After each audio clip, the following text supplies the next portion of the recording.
Bienvenidos al 13º episodio de Encuentro con la Literatura. Hoy nos acompañan Bernardo Borges, Fernando Ibáñez, Paula Borges y quien les habla, Luis Eduardo Vargas Rojas. Y vamos a tratar diferentes temas como siempre, pero vamos a empezar hoy, para cambiar un poco el orden, con Fernando Ibáñez, que nos hablará como siempre de su historia del teatro. Bienvenido, Fernando Ibáñez. Bueno, muchas gracias, Luis Eduardo, y al grupo de la mesa de trabajo también un saludo muy especial. Continuamos con el capítulo de teatro mesoamericano aborigen y como lo anunciamos en programas anteriores, hoy hablaremos de la cultura azteca, una de las culturas aborígenes más deslumbrantes en la historia de la humanidad, en cuanto que su cosmogonía, su concepción del mundo, su estructura religiosa, social y política son un estandarte de lo que fue el desarrollo de las razas indígenas en nuestro continente. Y lo expresamos a través de lo que es nuestra particularidad, el arte dramático. Habíamos anunciado que hablaríamos de una obra maravillosa que se llama La y sus 400 hijos. Como todos los conceptos y estructuras de lo que es la cultura mesoamericana, está centrada en su carácter mítico y en su carácter ritual, alrededor del cual surge todo lo que significa el acontecimiento social, político e histórico. La y sus 400 hijos, según referencias que tenemos no confirmadas, hablan de que forma parte de una obra mayor, hagamos de cuenta como una especie de trilogía en donde se narran diferentes acontecimientos relacionados con el mismo hecho. Y narran historias míticas, historias basadas en la estructura religiosa, pero sobre todo hacen énfasis en los rituales, origen de la adoración a los dioses y las consecuencias que surgen de la guerra. El argumento de La y sus 400 hijos es la anunciación del nacimiento del dios Huitzilopochtli.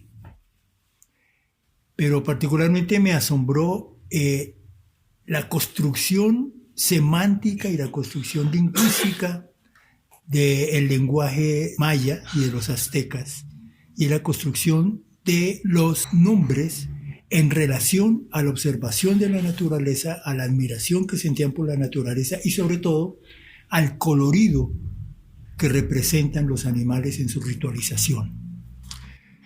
Huitzilopochtli significa colibrí, pero también tiene la denominación de ser el dios de la guerra. El dios de la guerra no es el hecho bélico solamente, sino los rituales que se generan alrededor de los resultados de la guerra.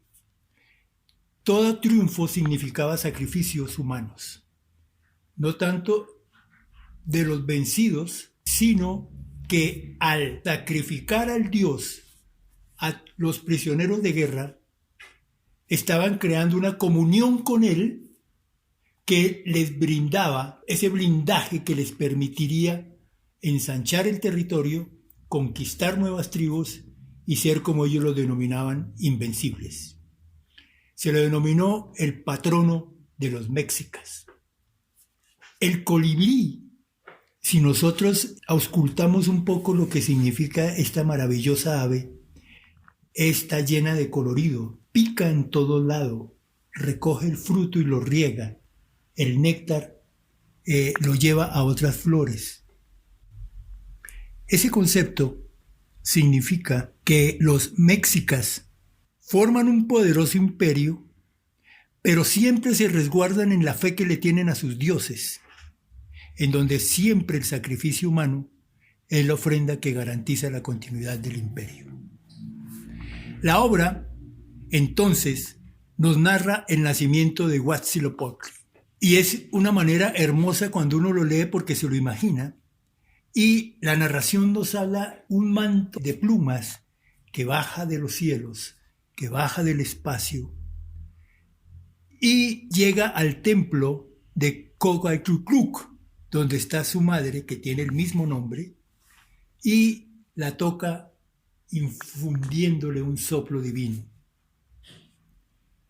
Este manto la cubre y la llena de ese misticismo que le permite generar su embarazo. Pero resulta que ella, Coatlicue, tiene además 400 hijos, quienes al enterarse del embarazo de su madre, se enfadan profundamente contra aquel que osó fecundar el vientre de su madre. Ellos fueron prevenidos por la hermana de Coatlicue, que se llamaba Coyosaclucli, y ella los incita a que se organicen ante la deshonra que su hermana ha generado a la pleiade de hijos que son herederos directos de los dioses. Y entonces, frente a la deshonra, los invita a matarla. Su hijo, Huitzilopochtli, está en su vientre, pero dialoga con su madre. Y al saber que se está generando una conspiración para acabar con su madre, porque está en su seno dándole vida, le dice y habla con ella y le dice que se calme, que tranquilice su corazón, que él se va a encargar absolutamente de todo. Los 400 hijos se empiezan a organizar con la hermana de ella a matarla por la difamación de que han sido objeto. ¿Y qué es lo que hacen? Como eran 400, son un grupo mayor de guerreros, y entonces empiezan a utilizar los atuendos de la guerra. Prepararse para la guerra es un acto simbólico maravilloso, porque significa pintarse, usar las plumas de los animales que los invitan a la guerra, usar los tocados que le dan su diferente categoría militar dentro de la estructura militar que tienen allá. Llegan y se organizan bajando las colinas para llegar al templo. Y Huitzilopochtli pregunta a su madre, ¿dónde vienen? Ella le dice, bajando la colina. Prepárate, le dice, cálmate. ¿Dónde vienen? 3 veces le pregunta y a la tercera ella le dice, ya están aquí. Cuando ella anuncia que ya están allí, nace Huitzilopochtli, pero nace hecho un guerrero. Cuando nace se viste con los colores de las plumas del colibrí, utiliza los atuendos militares para la guerra, su escudo de pluma de águila, sus dardos, pinta su rostro y su cuerpo, su piel la cubre totalmente de plumas. Y entonces vence a la hermana de su madre, llamada Coyolxauhqui, que ya la nombramos, y inicia una persecución contra todos los 400 hijos, quien al ver esa figura maravillosa llena de colores y poderosa, huyen y empiezan a dispersarse por todo el territorio, colinas y valles, y él, uno a uno, les va dando muerte. Allí nace el culto del dios Huitzilopochtli, el mito y el rito al dios guerrero. Con el tiempo llega la conquista española. Pero fíjense que nos vamos a encontrar con que en estas narraciones que nos llegan de los testigos que llegan con la colonia a verificar estos hechos, nos narran que al poco tiempo llegan las huestes españolas. ¿Y qué es lo que hacen? Se ganan el favor de los indígenas, se ganan el favor de los diferentes guerreros y de las diferentes tribus que rendían tributo a los mexicas, y en un templo llegan allí y hacen una gran matanza cuando habían sido perfectamente bien recibidos. Esa matanza se da en el templo de Tenochtitlán, donde está la Gran Pirámide, arrasando la población totalmente, sembrando muerte, desolación y desconsuelo. Pero esto no es gratuito. Cuando llega Cortés, empieza a entablar diálogos con las tribus gana su favor, otra las vence, pero aparece siempre la imagen, el designio que permite que el horizonte se abra para la conquista. La Malinche. La Malinche es una indígena de alta casta que se enamora de Cortés. Y lo que es más sorprendente es que cambia su nombre y se llama Doña Marina. Cortés le da el nombre de Doña Marina. La Malinche es una indígena que traiciona a su pueblo, traiciona a su raza, traiciona a su cultura, traiciona la vida. Ella tiene toda la información del estado en que se encuentran las diferentes tribus y va informando porque ella se hace amante de Cortés y se convierte en la mujer de Cortés.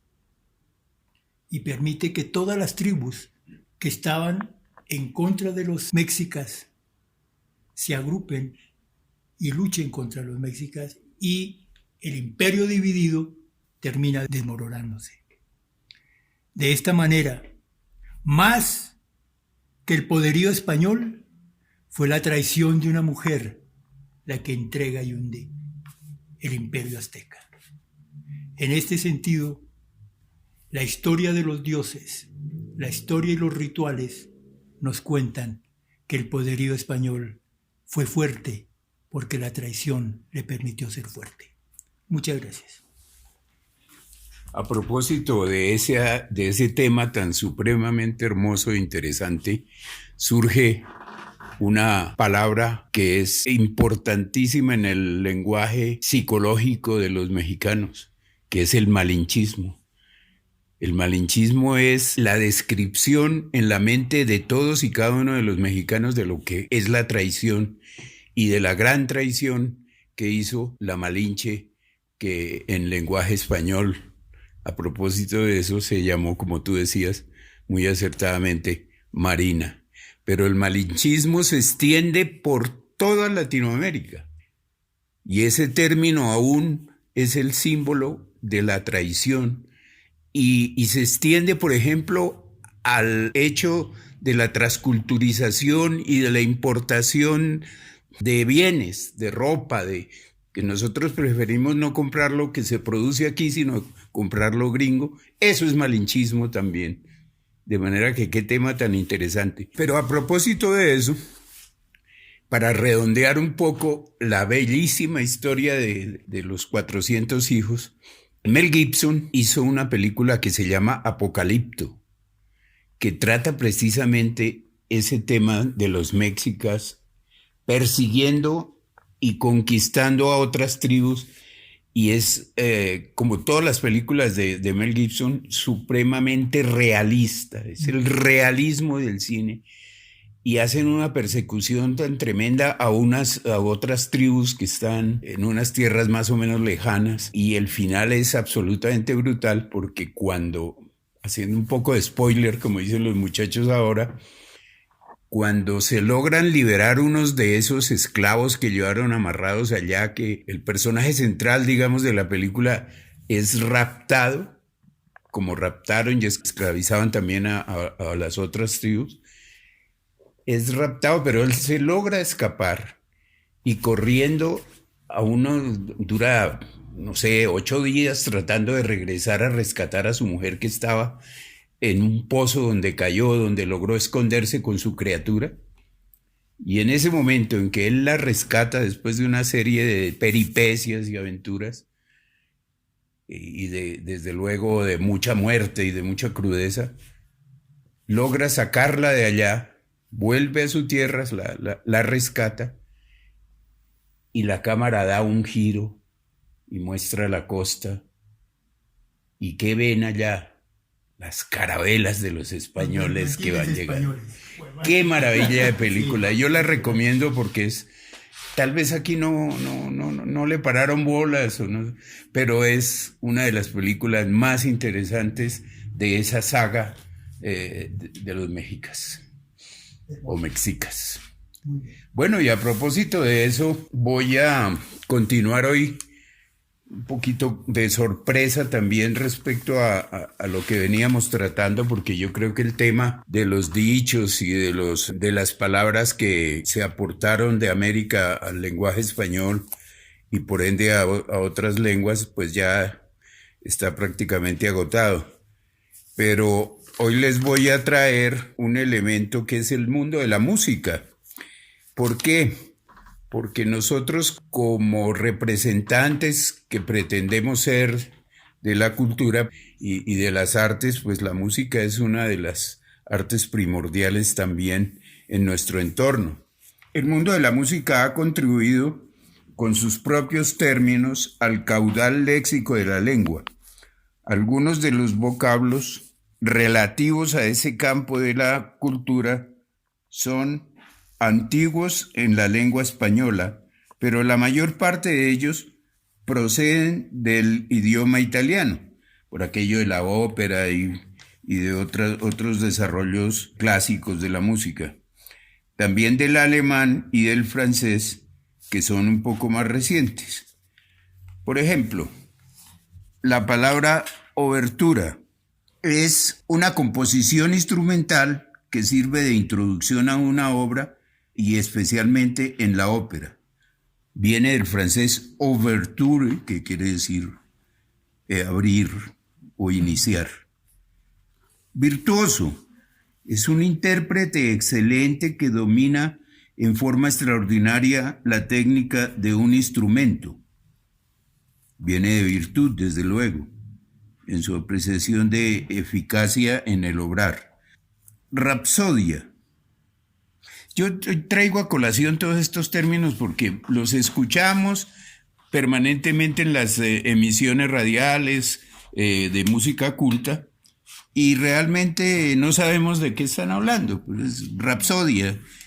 Entonces el locutor anuncia determinada pieza musical y dice, esta es la rapsodia número tal del compositor tal, pero nosotros no sabemos distinguir entre una cosa y otra, que es una obertura, que es una rapsodia, que es una fuga, que es un aria. Rapsodia es la obra inspirada en melodías de una nación, unidas y sucesivamente expuestas. Fuga, forma de contrapunto de imitación, en la que los temas aparecen repetidamente expuestos por diversas voces. Filarmónica, que hay una discusión entre qué es filarmónica y qué es sinfónica, ¿no? Aquí está filarmónica, asociación musical que puede ser una institución creada para difundir y fomentar la música u otra orquesta que da conciertos para educar el gusto musical del público. No es otra cosa. Aria, solo vocal con acompañamiento de orquesta, del italiano aria y a su vez del latín aire, o sea, traducido al español, aire. Requiem, composición sobre el texto de la misa de difuntos, de la invocación cristiana en latín Requiem aeternam dona Domine, dale Señor el descanso eterno.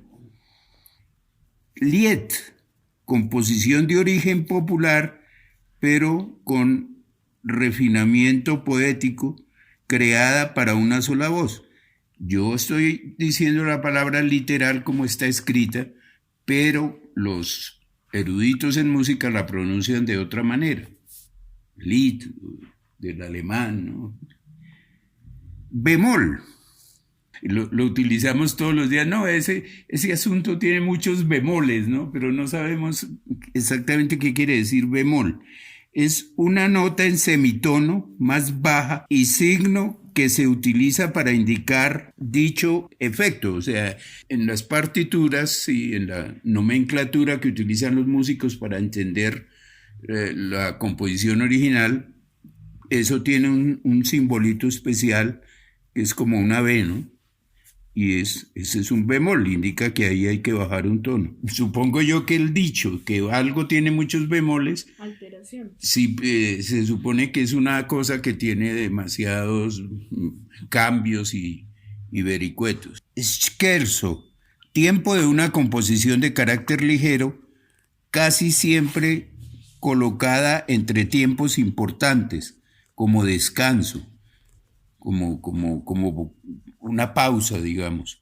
Es una palabra italiana que significa broma o burla, scherzo, ¿no? Movimiento, tiempo de una composición indicado por las palabras italianas andante, allegro, etc. Ese es un movimiento. Concierto, composición para varios instrumentos con un solista, y también puede entenderse como una función de música en que se ejecutan composiciones diferentes o sueltas. Eso es un concierto. Balada, especie de canto bailable semejante al ritornello con varias estrofas. Xilófono, instrumento de percusión con una o varias series de láminas de madera de longitud desigual que se percute con masillos, del griego xilón, que es madera, y fonos o fonen, que es sonido. Es semejante a la marimba de madera chonta que viene del Pacífico nuestro. Ese es el xilófono. Melómano, pues la palabra sí es más conocida, es un fanático de la música, del griego melos, que quiere decir canto con acompañamiento musical, y manía, que es entusiasmo, locura por algo, el melómano. Tonal, relativo a la disposición de los sonidos. Sonata, exposición de una idea musical en varios tiempos, clásicamente un lento entre dos tiempos alegres. Y finalmente partitura, que es el texto completo de una obra con las partes correspondientes a cada instrumento. Han de actuar al mismo tiempo, o sea, que haya un acorde, que estén de acuerdo, que eso es lo que hace principalmente el efecto de que la música sea armónica, compacta. También el italiano partitura, que quiere decir partición. A cada músico le entregan una partitura correspondiente a su instrumento. La gracia está en que el director haga sonar al unísono y correctamente esa serie de instrumentos. Entonces, una orquesta que tiene, no sé, 80 músicos puede tener en determinado momento, también depende de la obra que se ha de interpretar, pues la idea es, para eso son los directores, no es un señor que llega tarde y entonces se pone a jugar con una varita, sino que él es el del mayor instrumento de todos, que es la orquesta. Muchas gracias por hoy. Gracias, Bernardo, por esa maravillosa explicación que nos dio acerca de la música, porque realmente cuando uno asiste al primer concierto, a la primera ópera, pues ve una cantidad de gente allá vestida como raro y gritando, pero no interpreta, no conoce el argumento, no sabe la diferencia entre un tenor y un barítono, entre una soprano y una mezzosoprano. Y es ahí que esas definiciones mínimas son un máximo aporte para que la comunidad se apropie un poquito más de los argumentos y de esa terminología para degustar y para realmente disfrutar de esas músicas. Y a propósito de música clásica, el Teatro Mayor Julio Mario de Santo Domingo presenta esta semana, a partir del 12, Bogotá es barroco, con Bach, Händel y Vivaldi. Pero eso no es lo más importante para nosotros, sino que la mezzosoprano Andrea Niño formará parte como solista de ese espectáculo que va a tener el Julio Mario 12, 13, 14. Hay que recordarle a la gente, especialmente de Chía, Cundinamarca, Colombia y el mundo, que ella se ganó un concurso y estaba en Italia estudiando en el Teatro Ópera de Milán, Scala de Milán. Entonces les voy a recordar que Andrea estudió en el Conservatorio de la Universidad Nacional con la maestra Ángela Zimbaqueva. En su recital de grado obtuvo la calificación más alta. Hizo su debut en el estreno nacional de la ópera Las bodas de Igor Stravinsky, dirigida por el maestro Gerasim Voronkov. También participó en el estreno nacional de la ópera Les Mamelles de Tiresias de Francis Poulenc. En 2012 ganó el concurso de solistas del Conservatorio de la Universidad Nacional de Colombia. En 2013 participó en la edición 56 de la Académie Internationale d'été en Niza, Francia, donde estudió técnica vocal e interpretación con las maestras Lorraine Louvard y Cynthia Senner de la Juilliard School of Music, e interpretación de canto y piano con Dalton Baldwin. Ganó el primer puesto en el Concurso Nacional de Canto 2013 de la Orquesta Filarmónica de Bogotá, categoría juvenil, y en el 2014 fue seleccionada como becaria del Cartagena Festival Internacional de Música.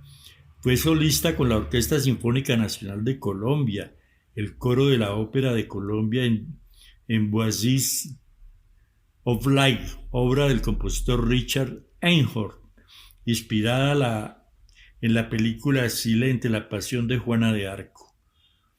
Pues sí, entonces en 2017 Andrea fue la ganadora del Premio de Canto Ciudad de Bogotá, organizado por la Orquesta Filarmónica de Bogotá, y ese premio le permitió ir a estudiar inicialmente en Barcelona, y estando en Barcelona ganó el concurso para estar en el Scala de Milán, de donde viene a presentarse aquí en el Teatro Mayor Julio Mario Santo Domingo, y después estará en el Teatro Libre el 18 de noviembre a las 7 de la noche. Total que tenemos una buena representante de esa música que hacía referencia, Bernardo Borges. Pues Luis Eduardo, qué gran noticia, porque realmente Andrea la conocemos desde niña. La mamá de Andrea es una pintora también excelente, maestra de pintura, reconocida en muchas situaciones de exposiciones como maestra, y aquí en la comunidad de Chía es una persona muy respetada, la madre de Andrea. Y pues con Andrea tenemos una relación muy cercana, aunque desde que está en Europa pues es poco lo que podemos conocer, solamente cuando llegan las noticias de sus triunfos, pero me alegra sobremanera, y hay una persona que se va a poner muy contenta, feliz de saber de que regresa a su tierra, Andrea, porque esa persona es Julián Andrés Borges. Ellos dos llevan una carrera paralela, y hablo de Julián Andrés, pues que está terminando sus estudios en Moscú de piano. Ellos dos fueron amigos de niños, ellos dos viajaron a completar su ciclo de aprendizaje y de instrucción. Desde luego llevan una amistad aún, aunque sea por correo, por WhatsApp, por como sea, de manera que, pues yo además pienso que Julián Andrés debe estar enterado de esto. Pero igualmente, qué alegría, Luis Eduardo, qué excelente noticia la que nos das, y no nos podemos perder esa oportunidad. No, hay que procurar ir a acompañarla además.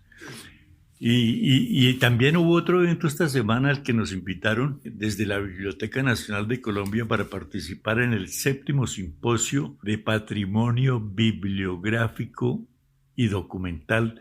Y vamos a comentarles qué eventos fundamentales se realizaron durante los 3 días del simposio, que fueron el 8, 9 y el 10 de noviembre. Bueno, uno de los temas más importantes con que se inició este 7º Simposio de Patrimonio Bibliográfico y Documental fue la importancia de la participación comunitaria y de los territorios en la elaboración de políticas públicas relacionadas con la gestión del patrimonio, porque muchas veces se llega a la biblioteca y la gente no entiende que hay patrimonio cultural inmerso en la biblioteca, que hay libros y documentos que son patrimonio cultural, que fueron declarados como unos bienes de interés cultural.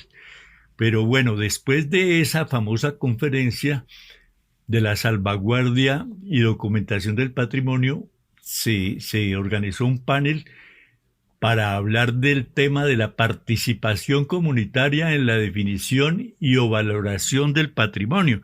Es decir, no todos los libros son patrimonio cultural.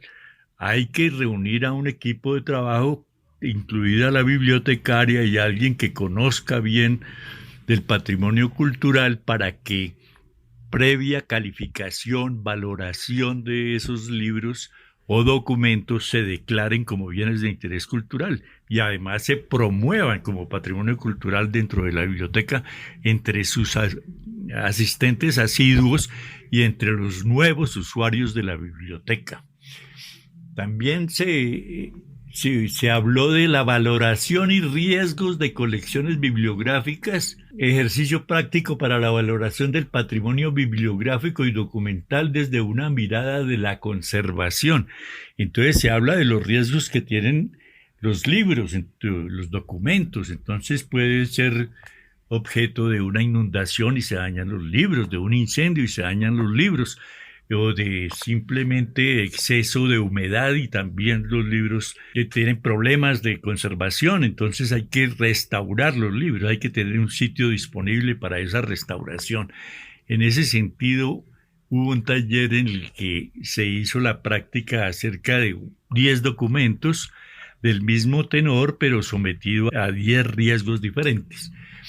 Después, en el día 2, tuvimos la oportunidad de hablar de las experiencias de gestión del patrimonio bibliográfico y documental local en bibliotecas públicas colombianas, porque lo primero que hay que hacer es preservar la memoria histórica de la localidad, del municipio, del corregimiento, en donde se encuentra la biblioteca, para que la gente se apropie socialmente de ese patrimonio que constituyen esos documentos y esos libros, que son como patrimonio de la comunidad. Bueno, en el día ya tercero se habló de la participación ciudadana en los procesos de gestión patrimonial que adelanta la Biblioteca Nacional del Perú, una biblioteca bicentenaria y además una biblioteca que fue incendiada por algún accidente y tuvo que ser completamente rehabilitada, restaurada, desde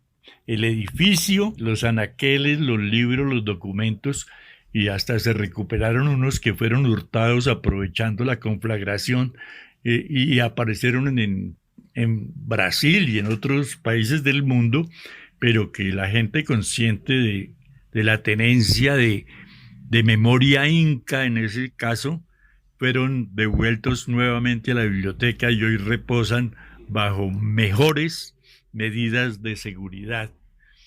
En el resumen podría decirse que se habló de muchos temas y participaron muchas personas. Hablamos de un director de la biblioteca de Quimbaya, Quindío, que tiene una forma muy peculiar de manejar la biblioteca, en una forma, como él mismo manifestaba, desde que lo que se lee hay que mirarlo, visitarlo, conocer los ríos, las quebradas, los cultivos, o ir a auscultar los pájaros. Eso también es parte, decía él, como estamos en el tema de Glasgow en Escocia, hablando de calentamiento global, pues todos esos temas nos atañen.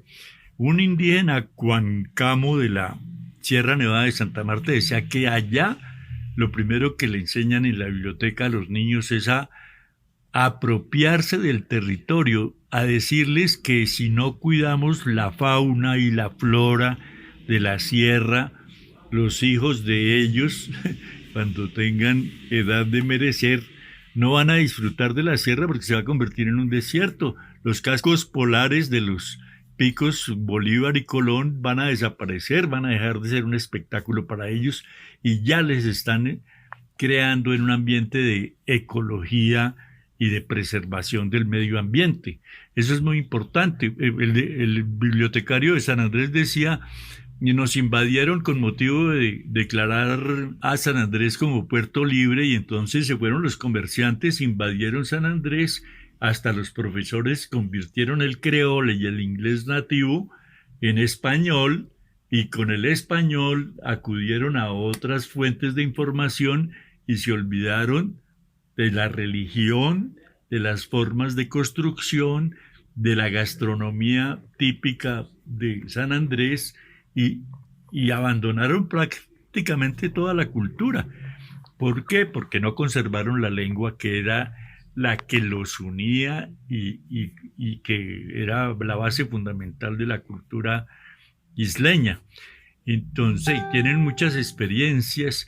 El bibliotecario de Cúcuta, de la biblioteca departamental, también hacía énfasis en que no solamente hay que quedarse en el préstamo del libro dentro de la biblioteca, sino que hay que salir, ofrecerlos, hacer la inducción a los alumnos de 10, de 11, que vayan y se apropien, que conozcan realmente la biblioteca, que la biblioteca ya no es un prestamista de libros muy serio y muy majo, que no tiene ningún vínculo ni relación con el usuario de la biblioteca, sino que tiene que ser una asociación para llenarse de información, para disfrutar de otros aspectos de la biblioteca, como la exposición de pintura, como el recital de poesía, como la lectura en voz alta, como la tradición oral, la oralitura, que la practiquen los muchachos y entiendan que eso también es parte del patrimonio cultural.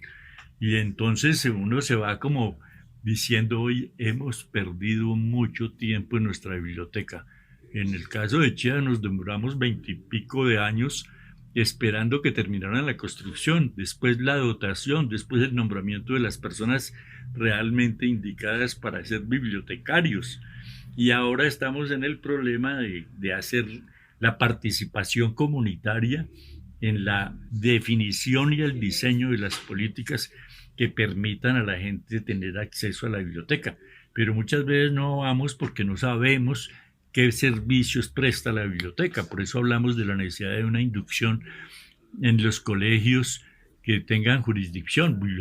Ya aquí en el municipio hay 9 bibliotecas en las veredas, entonces, y en los colegios. Total que tenemos una red de bibliotecas que bien podrían hacer grandes aportes a la comunidad del municipio. Estoy muy agradecido con la Biblioteca Nacional de Colombia, con la Biblioteca Nacional del Perú, con la Piloto de Medellín. Se hicieron unas grandes conferencias, nos dejaron una gran instrucción. Les recomiendo acceder a la página de la Biblioteca Nacional y auscultar las memorias de todos esos personajes que en 3 días nos enseñaron una variedad y cantidad de cosas que son la nueva información, el nuevo conocimiento y la motivación para leer.